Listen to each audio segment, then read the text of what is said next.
सत श्री अकाल फ्रेंड्स, स्वागत है तुहाडा मेरे चैनल में।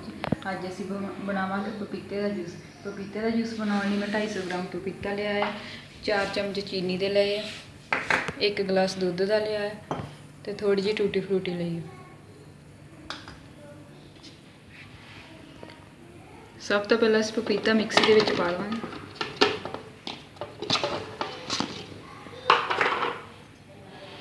फिर 1 गिलास दुध का पावांगे।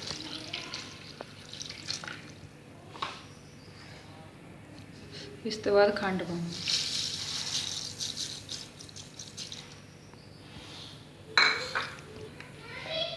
हुण असीं इहदा ढक्कन बंद करके इहनूं ग्राइंड करांगे। हुण असीं इहनूं ग्राइंड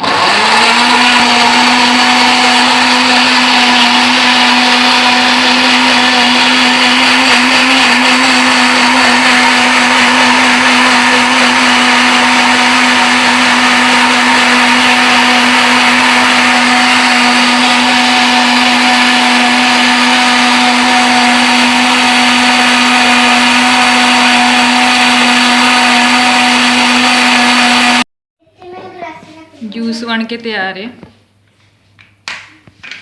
हुण मैं इहदे विच थोड़ी जी बर्फ पाऊंगी।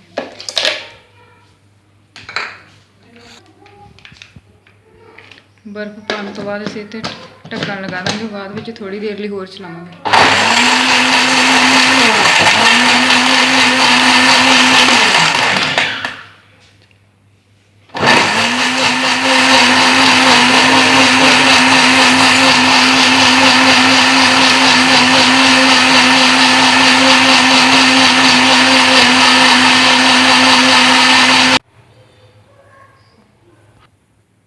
जूस साडा बन के तैयार है।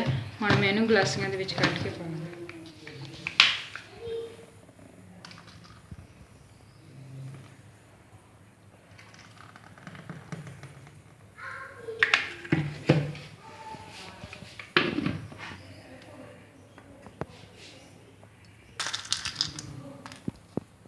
गार्निश लिए मैं थोड़ी जी इहदे ते टूटी फ्रूटी पावांगी। जे तुसीं घर विच टूटी फ्रूटी बनाउणा चाहुंदे हो तो मैं वीडियो थल्ले लिंक दे दूँगी, तुसीं घर विच भी ट्राई कर सकते हो।